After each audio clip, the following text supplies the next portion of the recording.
수험생 여러분 안녕하십니까? 기초입문자를 위한 생기초 행정학입니다. 이 생기초 행정학을 들었다고 해서 행정학에서 어떤 기대하는 점수는 맞을 수는 없습니다. 그야말로 기본 이론 수업에 들어가기 전에 우리가 좀 앞에 용어가 수식어가 있죠? 생기초입니다. 생기초. 기초 중에서도 가장 기본적인 기초만을 간략하게 우리가 다뤄보도록 하겠습니다. 그럼 봅시다. 첫 번째가 이제 행정학에서 다루는 기본권이에요. 이제 이 기본권을 바탕으로 해서 행정 이념을 우리가 행정학 총설 파트에서 배워요. 근데 이 행정 이념 파트가 2013년은 이제 출제가 되지 않았고 14년부터 23년까지 출제가 됐어요. 그러니까 첫 해인 13년과 올해인 24년에만 행정 이념 파트가 출제가 안 됐어요. 물론 이 기초를 안다고 해서 출제되는 문제를 풀 수 있는 건 아니죠. 근데 이 기초를 알므로써 우리가 기본 이론 시간에 배우는 이념들을 이해하는 데 도움이 되는 거예요. 물론 이 자체에서도 출제가 되기도 합니다. 먼저 봅시다. 가장 기본적인 것이 이제 자유권하고 사회권이라는 거거든요. 자유권. 이게 국가죠, 지금. 스테이스 국가가 있고, 그러면 여기에 이제 소국이라는 단어가 있고 적극이라는 단어가 있어요. 이때 소국과 적극의 행위의 이제 주체가 누구냐면 국가 영역이에요.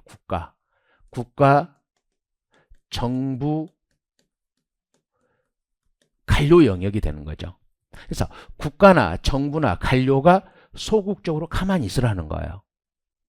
그 말은 뭐예요? 개입을 하지 말라는 거예요. 우리들의 일상적인 삶에 개입하지 말고 국가, 정부, 관료가 소극적으로 가만히 있으라는 거거든요. 소극적으로. 그러면 우리가 자유롭게 하겠다. 그래서 이것을 국가로부터의 자유. 그래서 여기는 이제 우리가 자유권이라고 표현합니다. 그러면 여기죠. 적극적으로 국가에 개입하는 게 참정권이 투표권 같은 거예요. 근데 얘는 행정학에서 거의 다루질 않아요. 행정이념 파트에서는 참정권은 뭐 투표권 이런 건데 이건 정치학이나 이제 헌법에서 주로 다루는 거지 행정학에서는 잘 다루지는 않습니다. 그럼 행정학에서 다루는 적극적 권리가 바로 이 사회권이에요. 그럼 뭐 적극이 주체, 소국과 적극의 주체가 국가 영역이거든요. 국가, 정부, 관료 영역이란 뜻이에요. 그러면 국가, 정부, 관료 영역이 적극적인 행위를 하라는 거예요. 소극적으로 가만히 있지 말고 적극적으로 어떤 행위를 통해서 사회권, 다른 말로 하면 인간다운 삶을 보장해 달라는 거예요. 이게 이제 사회권이 되는 겁니다. 오케이. 그래서 크게 이 틀이 이렇게 이제 돼 있고, 그럼 현실은 뭐예요? 이 세 개가 조화가 되는 게 가장 좋죠. 이 세 개가 조화가 되는 게 가장 좋습니다.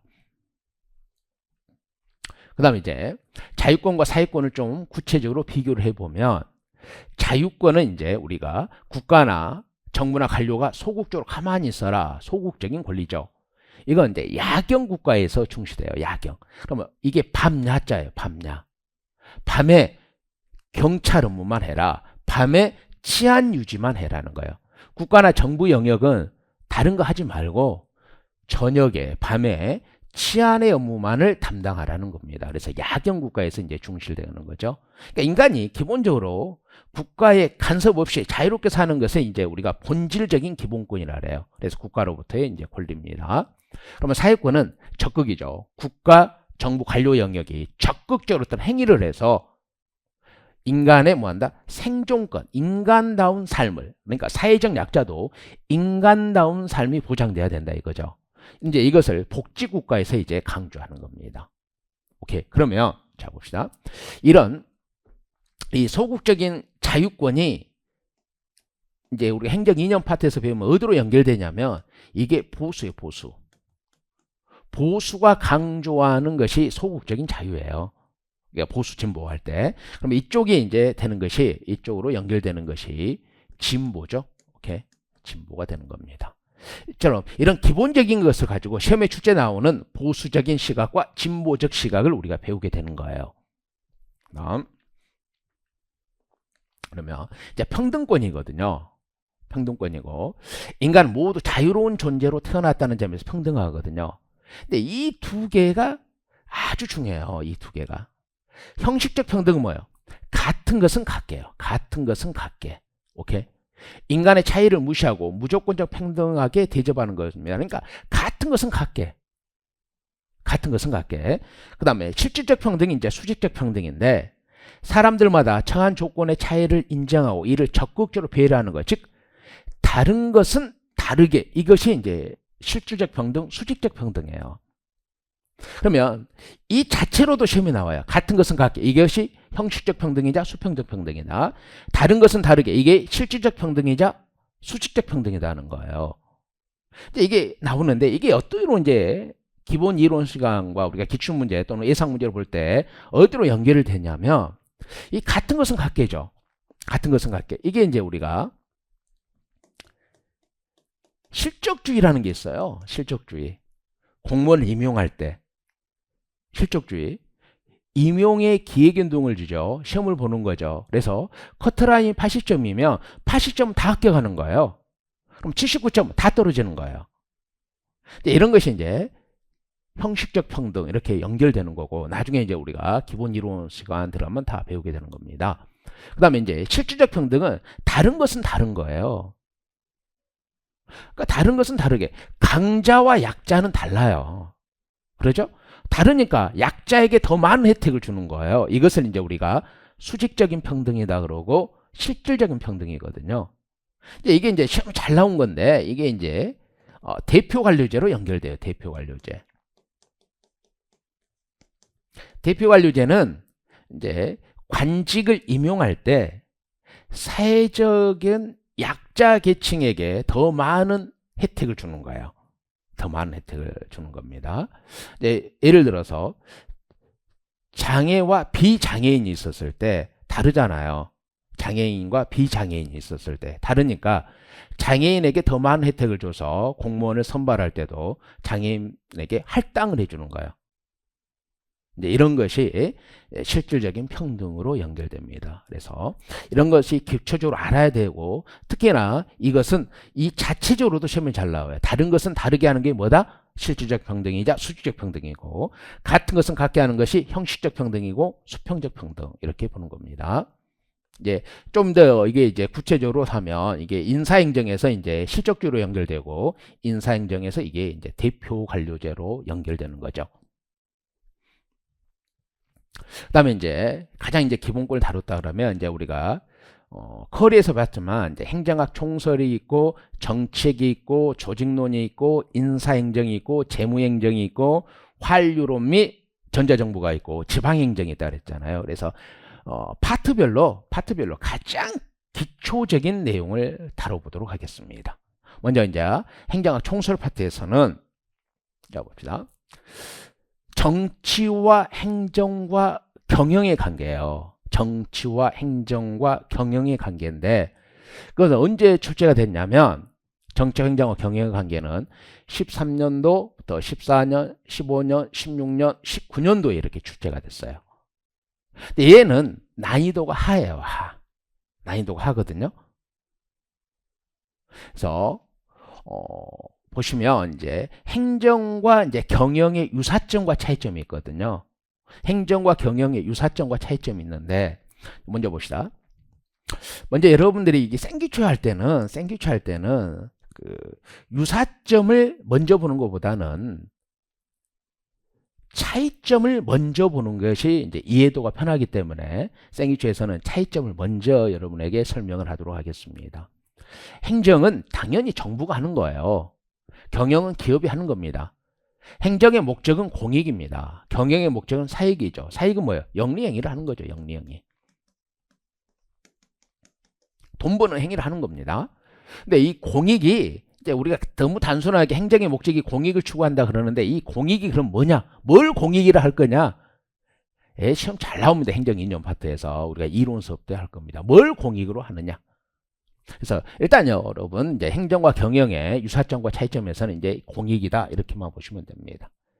그 다음에 이제 요걸 가지고 이제 출제가 되는데 자 봅시다. 우리가 정치성이 강해요. 여기는 약합니다. 그러면 권력성이 강하죠? 약합니다. 가장 기초 개념이거든요. 그럼 행정학에서 뭘 정치성이라 그러냐는 거죠. 행정학에서는. 행정학에서는 뭘 정치성이라 그러냐면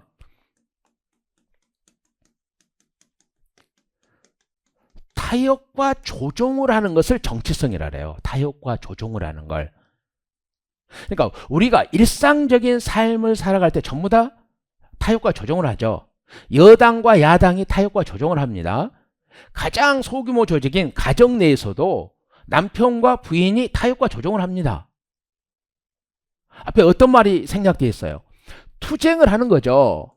투쟁을 통해서 타협과 조정을 해서 합의를 하는 거거든요. 합의. 이 타협과 조정을 정치성이라 그래요. 남편과 부인이 타협과 조정을 하는 거잖아요. 투쟁을 통해서. 설거지 누가 할 것인가? 이런 거 타협과 조정을 하는 거예요. 부모와 자식 간에도 투쟁을 통해서 타협과 조정을 합니다. 용돈 더 달라. 아니 경제 환경이 안 좋아. 용돈 좀 깎자. 이 투쟁을 통해서. 그러니까 투쟁이라는 건 폭력적인 투쟁이 아니에요. 일상이 투쟁이에요. 일상.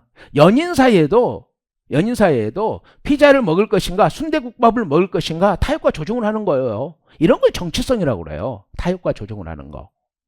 근데 행정은 이 정치성이 아주 강해요. 근데 경영은 약해요. 이유가 뭘까요?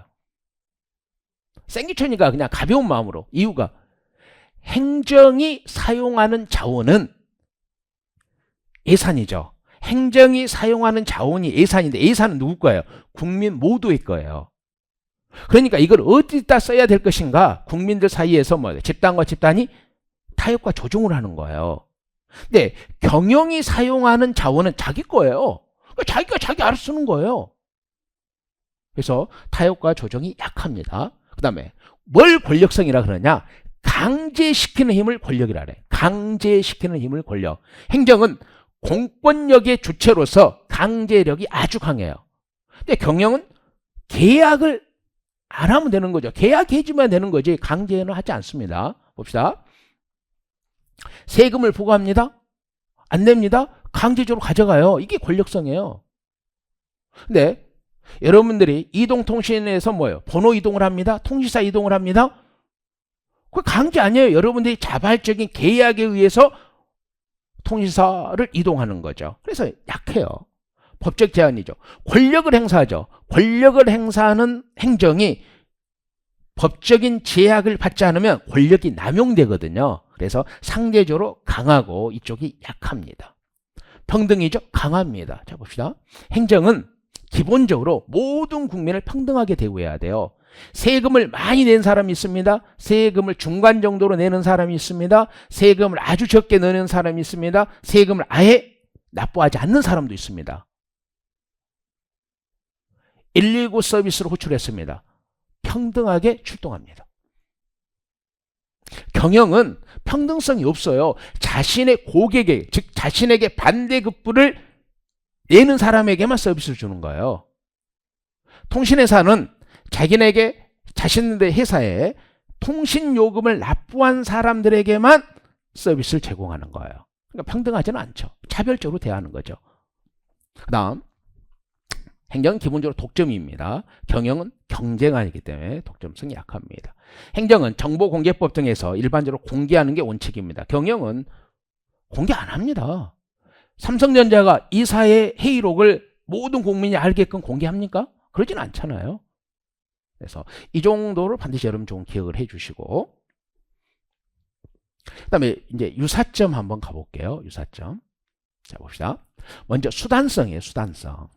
그러니까 행정과 경영 목적은 달라요. 목적은 다르죠? 하지만 목적을 달성하기 위한 수단은 같아요. 그러니까 우리가 뭔가의 목표를 달성하기 위해서는 가장 먼저 뭐가 있어요? 조직이 있어야 돼요. 그러니까 행정이나 경영이나 전부 다 조직이 있어요. 사람이 있어야 되죠. 돈이 있어야 돼요. 돈이.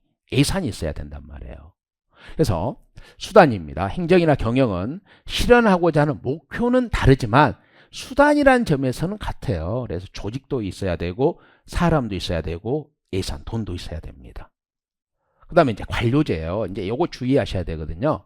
관료제는 우리가 조직론 시간에 자세히 배웁니다. 관료제는 대규모 조직에서는 반드시 나타나요. 대규모 조직에서 분업과 계층이 나타나면 이거 관료제거든요. 그러니까 민간 조직도 관료제적 성격이 있는 거고 정부 조직도 관료제적 성격이 있는 거예요. 자, 우리 수험생들이 착각하신 분들이 가끔 관료제는 정부 조직만을 의미한다. 그러니까 안 되는 거거든요.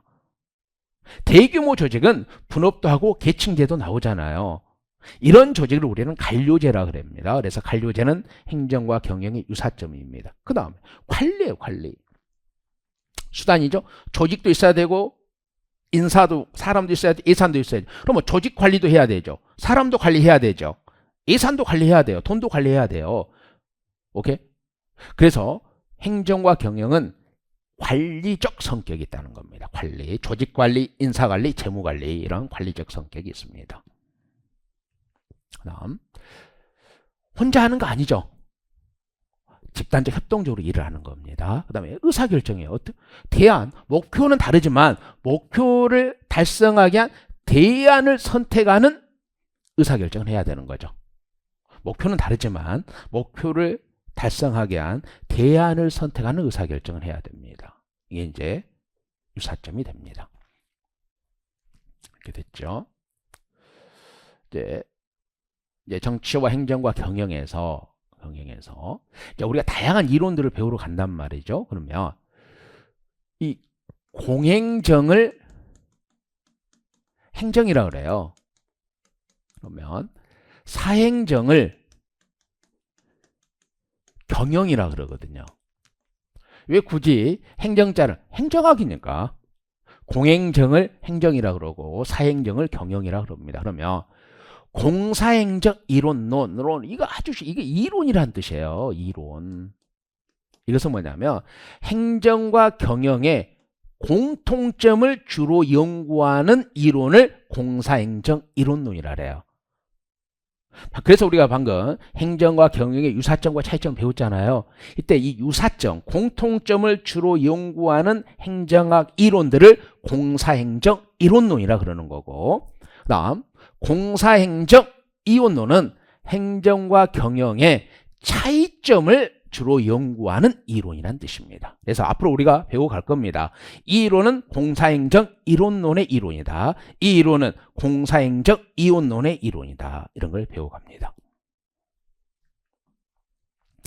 관련 기출문제 한번 봅시다. 관련 기출. 행정과 경영의 비교에 관한 설명으로 옳지 않은 거죠. 이게 이제 19년도, 13년도, 14년도에 이제 출제됐던 패턴입니다. 이 문제는 가장 최근 19년도에 출제됐던 문제입니다. 실제 기출문제입니다. 행정사 19년도에 이제 출제됐던 기출문제입니다. 행정의 목적은 공익 추구이고 경영의 목적은 이윤. 맞죠? 행정은 공익입니다. 경영은 이윤입니다.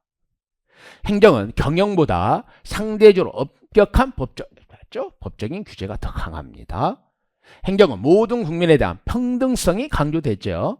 경영은 이윤 추구라는 관점에서 차별 대우하는 거죠. 나한테 비용을 지불한 고객에게만 서비스를 제공하죠. 행정과 경영은 능률성을 추구하는 과정의 유사한 관리라는 측면에서 이제 공통점이 됩니다. 상대적으로 행정은 관리적 측면이 강하게 나타나고 경영은 권력적 측면이 강하게 나타난다. 아니죠. 권력성은 어디가 강해요? 행정이 강한 거예요. 관리는 공통점이고요. 행정은 경영 대비해서 권력성이 강하단 말이에요. 근데 경영은 권력적 측면이 강하게 나타나는데 얘가 틀린 거죠. 그래서 답은 5번이에요. 5번. 그러니까 여러분들은 이 정도의 문제는 반드시 풀 수 있어야 돼요.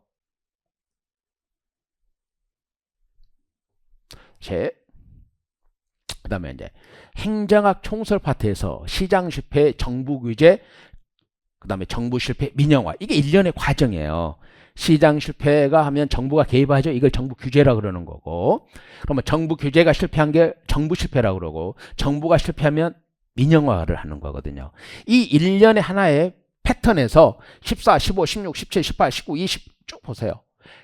13년도에만 출제 안 되고 이 패턴이 매년 출제된다는 거예요. 시장 실패, 규제, 정부 실패, 민영화 이 흐름에서 그 중에서도 시장 실패를 이제 가장 많이 출제를 했습니다. 이게 독특해요. 원래 행정학은 정부가 하는 것이 규제이기 때문에 이 규제 파트를 가장 많이 출제하거든요. 근데 우리 행정사는 규제 파트가 지금까지 딱 한 문제밖에 출제된 적이 없어요. 딱 한 문제. 대부분 이제 시장실패 쪽에서 많이 이제 출제를 하고 있습니다. 이게 이제 행정사의 행정학 시험의 가장 큰 특징이라고 할 수도 있습니다. 그럼 보겠습니다. 근데 이제 제가 생기초지만 이야기하면 우리 행정사를 공부하신 분들은 이미 이제 공인중개사를 합격하신 분들이 많기 때문에 제가 이제 이거 그분들하고 이 수업 내용을 맞춰보기 위해서 제가 우리나라 시중에 있는 부동산 학개론 강의를 다 들어봤습니다. 정말 다 들어봤어요. 우리 해커스 공인중개사 학원에 계시는 신모 교수님의 학개론을 5번은 들었을 겁니다. 제가 이제 많은 수험생들이 이제 공인중개사를 합격하신 분이라고 이제 학원 측에서 얘기를 해서 한번 제가 들어봤고, 또는 뭐 옆에 있는 학원에 있는 다른 이제 부동산 학개론 강의도 제가 다 들어봤어요. 그래서 학개론의 그 부동산 학개론의 기출 문제를 10 몇 년치를 다 풀어봤어요, 제가. 왜? 겹치는 분야가 좀 있고 또 이게 좀 차이가 있을 수 있잖아요. 접근하는 방식의 차이가 있기 때문에. 그래서 많이 겹치더라고요. 순환제가치법이나 비용편익분석, 뭐 내부수익률법은 우리가 정책학에서 배우는데 학개론에서도 배우고, 시장실패도 학개론에서 배우더라고요. BTO 방식도 다 배우고, 민영화 방식 중에서. 근데 이 차이점이 뭐냐면, 시장 실패 중에서 예부 효과 같은 경우는 소비에서도 예부 효과가 있고 생산에서도 예부 효과가 있는데, 행정학은 생산에 있어서만 예부 효과를 다루거든요. 소비의 예부 효과는 안 다뤄요. 이제 그런 게 있습니다. 그래서 제가 충분히 그걸 전부 다 캐치를 했고, 학개론의 내용, 학개론 기출문제 다 풀었어요. 10 몇 년치를. 그래서 이런 걸 전부 다 참고를 해서 제가 설명을 할 겁니다. 물론 공인중개사 합격 안 하시고 공인중개사 공부를 안 하신 분들 기본 베이스로 합니다. 기본 베이스를 하는데 혹시라도 공인중개사 합격하신 분들이 많이 수업을 듣는다 그래서 그분들에게 좀이라도 좀 원활한 설명이 될 거에 하기 위해서 제가 학개론을 이미 많은 수업을 들어봤습니다. 이제 보겠습니다. 시장 실패는 시장에 의한 자원 배분의 효율성과 형평성을 달성하지 못한 거예요. 그러면 이때 효율성은 뭐예요? 비용이 적게 드는 거고, 이거 봐봐요. 이제 우리 행정 이념에서 배우는데, 영어로 efficiency거든요. efficiency는 뭐예요? 비용이 적게 들어야 된다는 거예요. efficiency. 근데 이것을, 이 efficiency라는 단어를 능률성이라고 해석하시는 학자분들이 있어요. 학자분들, 대학교 교수님들, 행정학 교수님도 있고, 이것을 효율성이라고 해석하시는 분들도 있어요. 그래서 능률성과 효율성은 비용이 적게 든다, 이렇게 보시는 거고, 형평성은 이때 이게 성평성이 뭐냐면 나중에 배울 게 수직적 평등하고 같은 말이에요. 즉 뭐 약자에게 더 많은 혜택, 약자에게 더 많은 혜택. 그러면 시장이 효율성도 달성하지 못하고 형평성도 달성하지 못하면 이게 우리가 시장 실패가 됐다 그러는 거예요. 다음 봅시다. 그래서 시장 실패 기본적인 요약입니다. 뭐 이게 다는 아니고요. 건건이 우리가 기본 수업에 가서 우리가 다루는데, 근데 이 시장 실패의 이 내용을 알고 있는 것이 우리 행정학에서 시장 실패의 거의 뭐 50%예요. 이것만 암기하도록 풀 수 있는 게. 보겠습니다. 자, 봅시다. 시장이라는 거 한번 생각해봅시다. 시장이라는 것은 봅시다. 수많은 수요자와 수많은 공급자가 경쟁을 통해서 가격이 결정되면 이 가격을 가지고 교환을 하거든요. 이게 시장의 방식이에요. 근데 이게 이제 우리가 자원 배분의 효율점이죠. 시장 기본적으로 뭐야? 경쟁을 하는 거예요. 경쟁. 안전한 경쟁을 해야 되는데, 가장 시장 실패는 뭐예요? 경쟁을 하지 않은 불안정 경쟁. 이 독과점이 바로 가장 대표적인 시장 실패예요. 이제 하나 독특한 게 있는데, 규모의 경계라는 거 있어요. 규모의 경계는 뭐예요? 규모가 커지면 경제적이다. 이 말은 뭐예요? 대량 생산 체제로 갈수록 경제적이다. 비용이 적게 든단 말이에요. 대량 생산 체제로 갈수록 생산 비용이 적게 든다는 거죠. 대량 생산 체제로 갈수록. 생산 비용이 적게 되면 뭐예요? 가격을 내릴 수 있는 거예요. 가격을. 그러니까 먼저 규모의 경제 파트가 발생하는 데는 먼저 대량 생산 체제 하는 데가 무조건 가격적으로 우위에 있기 때문에 후발주자가 못 들어와요. 그래서 이럴 때는 이제 독점으로 가는 게 자연스럽다 그래서 자연 독점이라 그럽니다. 독점으로 가는 게 자연스럽다 그래서. 뭐 자연 독점이 시장 실패입니다. 불안정 경쟁인 독과점이 시장 실패입니다. 독점과 가점을 합해서 이제 독과점이라 그러는 거죠. 완전한 정보가 있어야 돼요. 근데 정보가 비대칭적으로 주어지는 거예요. 정보가 비대칭적으로. 이때 이제 정보가 비대칭적으로 주어졌을 때를 역선택과 도덕적 해입니다. 일단 여러분들 이 두 개가 정보의 비대칭성에서 시장 실패라 그러면 알아요. 이 정도만 아시면 돼요. 생기초에서. 그럼 역선택은 뭐고 도덕적 해이는 뭐냐? 기본 이론 수업 때 설명을 드릴 겁니다. 그 다음에 예부 효과예요. 예부 효과. 근데 이 예부 효과는 시장 내부에서 거래가 성립되지 않는 거예요. 시장 내부에서 이제 성립돼야 되는데 이제 우리가 시장 내부에서 뭐가 된다는 것은 이게 이제 특징이 뭐냐면 시장 내부의 질서가 뭐예요? 우리 아주 쉽게 설명합시다. 시장 내부의 특성이 오고 가는 현찰 속에 싹 트는 신뢰예요. 오고 가는 현찰 속에 싹 트는 신뢰. 그러니까 시장 형식은 공짜가 없다는 거거든요. 근데 공짜가 개입해버리면 시장이 실패하는 거예요. 공짜가 개입해버리면. 그 중에서 하나가 이제 예부 효과인데, 예부 효과에는 이제 예부 불경제 효과가 있고, 예부 경제 효과가 있어요. 그러면 예부 불경제 효과는 의도하지 않았는데 손해를 입힌 거야. 의도하지 않았는데 손해를 입힌 거야. 그러니까 나쁜 거야. 그러면 나쁜 것은 적게 생산되면 실패라 그러지 않아요. 나쁜 것은 과다 생산해서 시장이 실패가 되는 겁니다. 그러면 예부 경제 효과는 좋은 거예요. 좋은 거야. 의도하지 않았지만 상대에게 이익을 주는 것을 예부 효과라 그래. 예부 경제 효과라 그런단 말이에요. 그러면 얘는 좋은 거죠. 좋은 것은 가소 생산해서 시장 실패해요. 그래서 핵심은 이거예요. 예부 불경제는 과다 생산돼서 시장 실패고 예부 경제 효과는 가소 생산돼서 시장 실패다. 시험에 나온 게 이거예요. 물론 이론 수업 시간에 기출문제를 통해서 좀 더 효율적으로 말씀드리겠습니다. 근데 이것만 하면 돼요. 이것만. 그리고 공공재, 국방치안 애교로 대표되는 공공재란 말이에요. 국방치안 애교로. 오케이. 국방치안 애교는 뭐예요? 시장에서 거래가 안 돼요.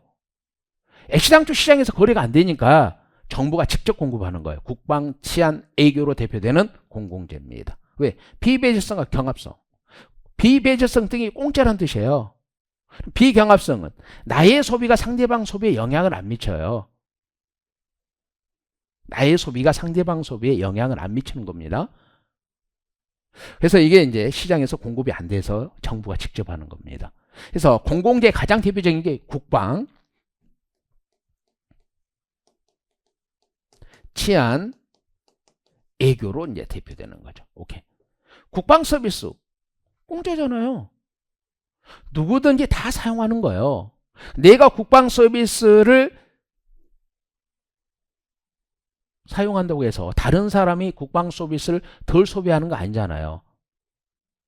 그래서 지금 뭐 비배제성, 비경합성이라는 개념을 설명하는 시간 아닙니다. 그냥 시장 실패의 기본적인 틀이 이렇게 돼 있다는 거고. 그러면 시장 경쟁하죠. 경쟁의 근본적인 한계가 뭐예요?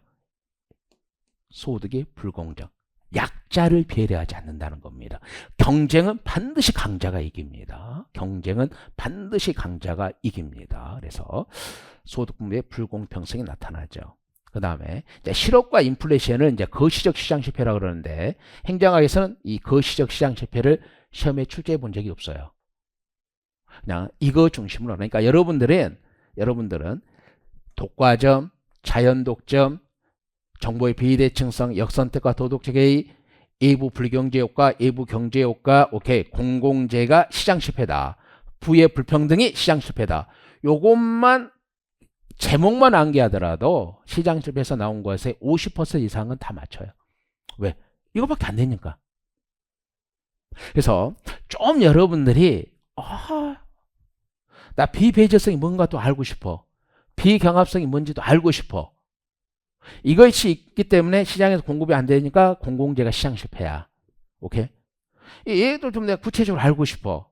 근데 우리는 생기체잖아요. 제한된 시간에 전반적인 틀에서 어떻게 출제되는가를 보는 거예요. 이제 기본 이론 시간에 이제 자세한 설명을 드리도록 하겠습니다. 보겠습니다. 실제 기출문제입니다. 19년도 행정사예요. 시장 실패의 원인을 옳지 않은 거. 공공재, 시장 실패죠. 외부 효과. 외부 효과는 외부 경제 효과도 있고 외부 불경제 효과도 있는데 둘 다 시장 실패입니다. 시장 실패죠. 정보의 비대칭성에서 나타난 게 역선택과 도덕적 해이죠. 불안정 경쟁이 뭐예요? 독과점이죠. 이 독과점. 얘가 뭐예요? 역선택과 도덕적 해이. 오케이. 그럼 얘는 정부 실패예요. 나중에 배우겠지만 얘는 정부 실패입니다. 오케이. 이런 문제가 대부분이에요. 이런 문제가. 그래서 다시 한번 볼게요. 그래서 일단 생기초에서는 요거 그냥 읽고 쓰고 외우자. 읽고 쓰고 외우자. 꼭 좀 커리큘럼 설명하는 거 좀 들으셔야 됩니다, 여러분들. 이렇게 돼 있단 말이에요. 여기까지가 이제 행정학 총소래요. 그러면 이제 우리가 정책학으로 들어가거든요. 이제 총소리 끝났으니까 정책학 들어갈 거 아니에요? 그러면 이 정책은 정책의 유형이 주로 출제가 돼. 정책의 유형이 주로 출제가 됩니다. 그러면 이 정책의 유형을 정책을 이제 구별한단 말이에요. 이 정책의 유형을 구별하는 수많은 학자가 있는데 그 중에서 가장 대가가 누구냐면 로이라는 학자예요.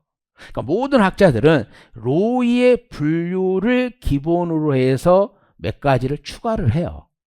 그러니까 로이의 분류가 항상 기본이 되는 겁니다. 그럼 볼게요. 이 로이라는 학자는 이제 미국 학자입니다. 정책의 유형에 뭐 독립변수성을 강조하여 이런 거 좀 놔두십시다. 그냥 요걸 가지고 네 가지로 구별해요. 그러면 강제력의 행사 방법이 간접적이라는 말은 정부가 정책을 할 때는 권력을 행사하잖아요. 권력이 강제력이잖아요. 간접적이라는 말은 권력의 행사가 약하다는 거예요. 그러면 여러분 생각해 봅시다. 왜 권력의 행사를 약하게 할까요? 저항이 적으니까 그래요. 오케이. 어떤 정책을 할 때 저항이 적으면 정부의 입장에서는 권력의 행사를 간접적으로 합니다. 그러면 권력의 행사를 직접적으로 한다는 것은 뭐예요? 권력을 강하게 행사한다는 거예요. 그러면 권력을 강하게 행사한다는 것은 어떤 뜻이다? 권력을 강하게 행사한다는 것은 저항이 심하다는 거죠. 저항이 심하니까 반대로 생각하면 권력은 이제 강하게 행사하는 거죠. 그다음 강제력의 적용 영역이 개별적인 행위냐 행위의 환경이냐는 거예요. 개별 행위를 대상으로 한다 그러면 개별적으로 분산이 되는 거예요. 개별적으로. 그래서 요놈한테 강제력 행사하는데 요놈한테는 강제력 행사 안 하는 거예요. 이게 이제 개별적으로 하는 거고, 행위 환경으로 확산됐다는 것은 분산이 안 돼요. 그러니까 모두에게 다 행사해야 돼요, 강제력을. 이렇게 되어 있습니다. 그래서 이걸 가지고 배분정책, 규제정책, 구성정책, 재분배정책으로 나눕니다. 행정사 기출문제에 이런 문제가 있어요. 다음 중 로이의 정책의 분류에 속하지 않은 거 하나, 둘, 셋, 네 개 중에서 네 개 쓰고 엉뚱한 거 하나 써요. 이런 식으로도 출제합니다. 그래서 로이는 배분정책, 규제정책, 구성정책, 재분배정책으로 구별을 합니다. 자, 한번 볼게요. 간단히 좀 볼게요. 뭘 분배정책? 분배정책하고 꼴입니다. 배분정책이 동의어입니다. 동의어. 그러니까 어떤 학자는 배분정책이라고도 하고 어떤 학자는 이제 분배정책 이렇게도 합니다. 동의어다는 거. 국민들에게 권리, 편익, 서비스를 배분하는 거예요. 그러니까 쉽게 말하면 주는 거야. 주는 거. 뭔가를 주는 거예요. 이게 배분정책이에요. 그러면 보조금을 주는 거죠. 오케이? 또 많아요. 뭔가 SOC를 만들어준다거나 보조금을 주는 거. 이게 배분정책입니다. 수혜 집단은 개인 집단 등으로 특정적이나 비용 부담 집단은 일반 국민이므로 오케이 대립이 별로 없죠. 그러니까 뭐예요? 권력 행사를 간접적으로 하는 거예요. 그러니까 전체 국민이 내는 세금으로 수도권에 지하철 하나 더 만들어준다거나 전체 국민이 내는 세금으로 신안산선을 개통한다거나 오케이? 뭐 신안산선은 BTO 방식이죠. BTO 방식 중에서 BTO RS 방식이죠. BTO 방식 제1호 사업이 신안산선이거든요. 근데 정부가 절반, 민간이 절반 냈죠. 그럼 정부가 또 냈잖아요. 이런 게 SOC잖아요. 그런 게 배분 정책이에요. 국민 전체가 낸 세금으로 뭐예요? 특정한 지역에 뭔가를 만들거나 특정한 집단에게 보조금을 주는 거, 이런 게 배분 정책에 해당합니다. 규제 정책은 정책 중에 가장 많아요. 특정한 개인이나 일부 집단에 대해 재산권 행사나 행동의 자유를 이제 억제하는 거죠. 다수를 보호하기 위해서 억제하는 겁니다. 정부 정책 중에서 가장 많은 영역을 차지하고 있는 것이 이제 규제 정책입니다. 다음 재분배 정책이죠. 재분배. 고소득층에서 저소득층으로 소득의 이전을 추구하는 정책입니다. 오케이? 여기까지만. 그 다음에 이제 구성 정책은 뭐예요? 이게 뭐냐면 정치 행정 체제의 구성과 운영에 관련된 정책이에요. 그래서 이 구성 정책에 얘가 뭐 어떻게 되냐면 정부 조직을 신설한다거나 폐지한다거나 이런 게 구성 정책이에요. 그러니까 윤석열 정부에서 우주항공청이 신설됐죠. 이게 무슨 정책이다? 구성 정책이에요. 그 다음 선거구를 조정하는 거, 이게 구성 정책입니다. 오케이. 그래서 입헌 정책, 즉 지배 질서와 관련된 정책이란 뜻이에요. 그 다음 공직자들의 보수나 연금을 개혁하는 것이 구성 정책이에요. 오케이. 이런 게 이제 공무원의 보수, 공무원의 연금을 개혁하는 게 구성 정책입니다. 자, 이렇게 기본적으로 좀 보시면 되고요. 자, 봅시다. 가장 핵심은요, 애야, 애. 예. 그러니까 애거든요. 애. 근데 자, 봅시다. 배분 정책, 재분배 정책, 구성 정책인데 가장 기본적인 거예요. 그러면 이건 지금 뭐냐면요. 이게 뭐냐면 우리나라 기출문제에서 매번 물어보는 거예요. 쉽게 말하면 배분 정책 뜻을 잘 몰라도 돼요. 규제 정책 개념을 잘 몰라도 돼요. 재분배 정책 개념을 잘 몰라도 돼요. 좀 아시는 게 좋습니다. 죄송합니다. 명확하게 암기하실 필요까지는 없어요. 하지만 이건 암기를 하셔야 돼요. 이건. 그러면 배분 정책 뭔가를 해주는 정책이잖아요. SOC를 건설해 준다거나 보조금 준다거나. 예, 참 시험 잘 나옵니다. 예. 국공립학교를 통한 교육 서비스를 제공한, 이게 배분 정책이에요. 그러니까 어느 지역에 국립대학교를 하나 만들어요. 그것도 어디 의과대학이 포함된 국립대학을 만들어주면 그 지역에 엄청나게 주는 정책이에요. 근데 우리 수험생들이 국공립학교를 통한 교육 서비스는 꼭 재분배 정책을 하래요. 국공립학교는 사회적 약자를 위한 학교가 아니에요. 재분배가 아니에요. 얘가 배분 정책이고, 신공항 건설은 뭐예요? 이제 구체적 예로 내죠. SOC 건설의 중에, 이 SOC 건설 중 하나가 이제 공항 건설이죠. 이거 외우시면 되는 거고, 재분배 정책이잖아요. 누진세잖아요. 누진세가 뭔지는 다 아시죠? 아니, 모른다는 전제. 소득이 높아질수록 세율이 높아지는 게 누진세예요. 오케이. 누진세죠.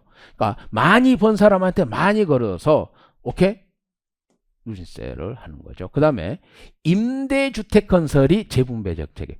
분양주택이 아닙니다. 임대주택입니다. 정부가 임대주택을 건설하는 게 재분배 정책이고, 자, 근로장려금이죠. 근로장려금. 이건 이제 설명을 드릴 겁니다. 설명은 뭐냐면 근로장려금은 복지정책 중에 하나인데 노동과 복지를 연계하는 거예요. 일하지 않으면 복지도 없어요. 그래서 이게 이제 근로장려금이 이제 재분배 정책입니다. 구체적인 뭐 하나하나는 이제 기본 이론 시간에 설명드리도록 할 겁니다. 구성 정책이죠. 정부기관의 신설이나 변경입니다. 오케이? 이게 예로네요. 방금처럼 현 정부 들어서 우주항공청을 신설했다. 이건 로이의 분류 중에서 어느 정책에 해당하느냐 이렇게 낸단 말이에요. 구성정책. 선거구를 조정하는 거, 공무원의 보수와 연금을 개헌하는 거, 행정구역을 개편하는 거 이런 것이 전부 다 구성정책입니다. 그래서 이런 예가 주로 시험에 나옵니다. 예. 한번 실질적인 기출문제 한번 봅시다. 20년도 행정사 시험 문제입니다. 정책의 로이입니다. 로이의 정책 유형에 해당하는 것을 모두 고르라는 겁니다. 로이 분배 정책이죠. 재분배 정책이죠. 규제 정책이죠. 구성 정책이죠. 이거요. 그러면 되죠 뭐.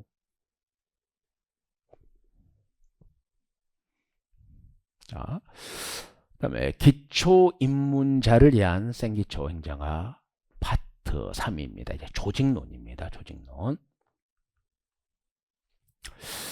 자, 봅시다. 이 정부조직법 2조가 있어요. 정부조직법 2조가 있는데 이 정부조직법 2조가 이제 좀 이따 그림으로도 볼 겁니다. 이게 19년도, 22년도, 24년도에 출제가 되고 있습니다. 그러니까 초반부에는 출제 안 되다가 이제 후반부에서 이제 주로 출제가 되고 있는 거죠. 24년까지 시험이 이루어졌으니까. 그러면 이제 중앙행정기관이라는 거 있어요. 이제 그러면 봅시다. 정부적 2조 제1항이 중앙행정기관의 설치와 직무의 범위는 이제 법률로 정한다. 중앙행정기관은 이 법에 따라 설치된 부, 기획재정부, 과학기술정보통신부 같은 부, 처, 인사혁신처, 법제처, 식품의약품 안전처 같은 처, 청, 국세청, 관세청 같은 청, 그죠? 다음 각 호의 행정기관으로 하되 중앙행정기관은 이 법 및 다음 각 호의 법률에 따르지 아니하고는 설치할 수 없어요. 아예 법이 부처청과 이 법률 밑에 나열하고 있는 것만 중앙행정기관이에요. 그러니까 중앙정부 조직하고 중앙행정기관은 달라요. 그러니까 다양한 중앙정부의 조직이 있는데 그 중에서 중앙행정기관은 부처청과 나열된 것만을 의미한다는 겁니다. 자, 볼게요.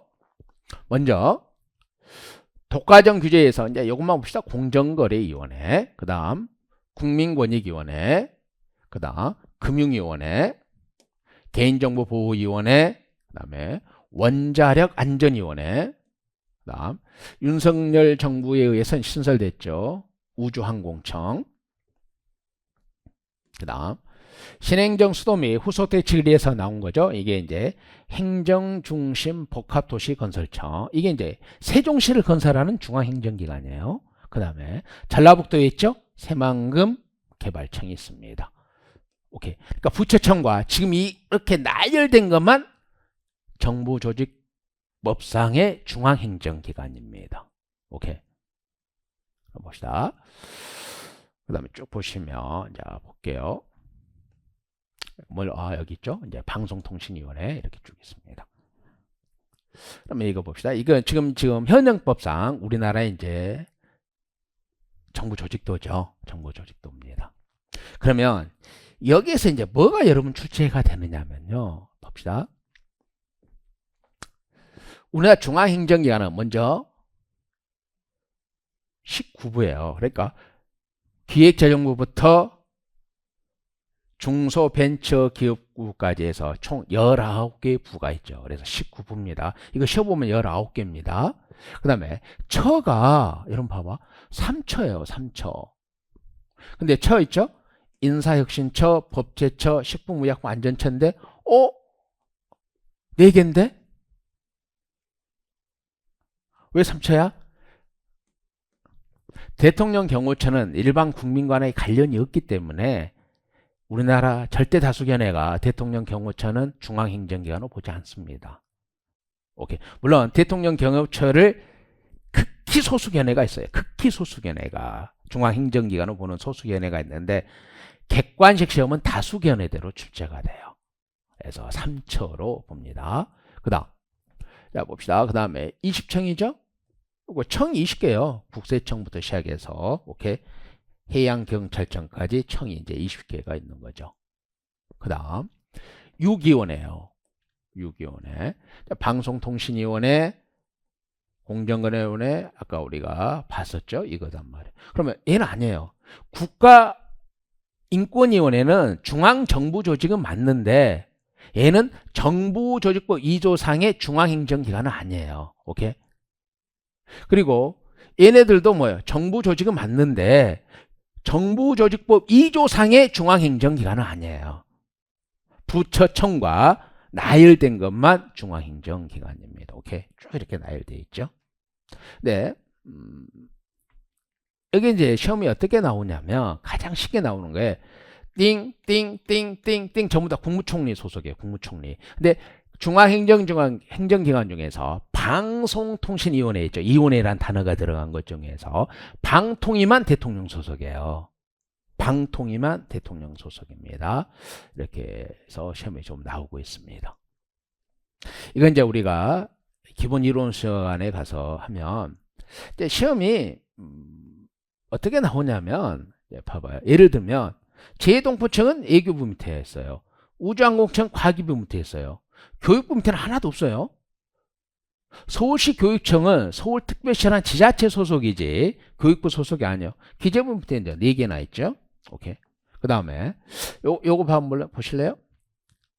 여기 옛날에는 문화재청인데 최근에 윤석열 정부에서 이름이 바뀌었어요. 문화재청이 국가유산청으로 이름이 바뀌었습니다.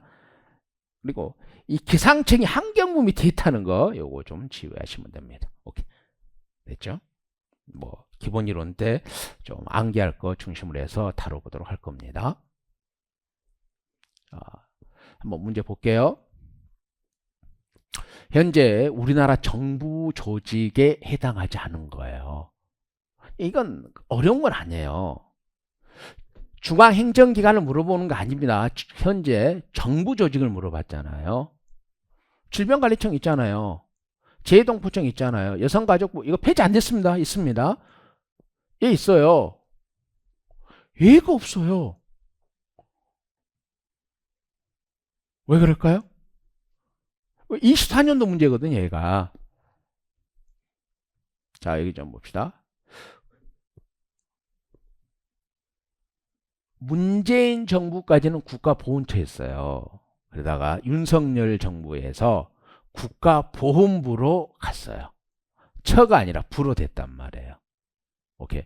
그러면 이 정부 조직법과 관련된 것은 뭐냐면 새로운 정부가 뭔가를 신설하거나 바꾼 게 있죠. 그거 위주로 내요. 그러면 25년 대비는 뭐예요? 이 25년 대비는 여러분 한번 생각해 봐요. 뭐가 나올 거라고 딱 예측이 되거든요. 얘는 전통적으로 나오는 거고요. 이원회 조직 중에서 중앙행정기관 중에서 방통위만 대통령 소속이고 얘는 국무총리 소속이죠. 그러면 얘 중에서 윤석열 정부에서 새로 생긴 게 얘예요. 얘 두 개. 예교부 밑에 재해동포청, 과학기술정보통, 우주항공. 이게 윤석열 정부에서 세운 거죠. 그리고 윤석열 정부에서 국가보훈처가 국가보훈부로 됐잖아요. 근데 이게 24년도 이미 냈잖아요. 그러면 25년도 문제는 딱 눈에 보이는 거예요. 이거 두 개가 나와요. 이거 두 개가 윤석열 정부에서 새롭게 만들어졌으니까. 재해동포청은 예교부, 우주항공청은 과학기술정보통신부 밑에 있거든요. 이런 게 이제 우리가 기존의 기출문제를 보면 그 정권이 바뀌고 정부 조직법이 바뀌었을 때 신설된 걸 주로 내거든요.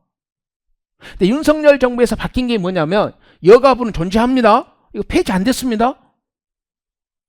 근데 윤석열 정부에서는 이 국가보훈처가 국가보훈부로 간 거 이미 그럼 24년도 올해 출제가 됐죠. 그럼 내년에 이 둘 중에 하나예요. 내년에는.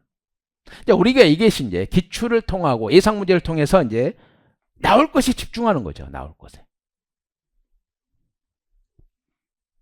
오케이? 그래서 국가보훈처가 지금 24년도 현재는 없는 겁니다. 국가보훈부가 된 겁니다. 국가보훈부가 된 겁니다.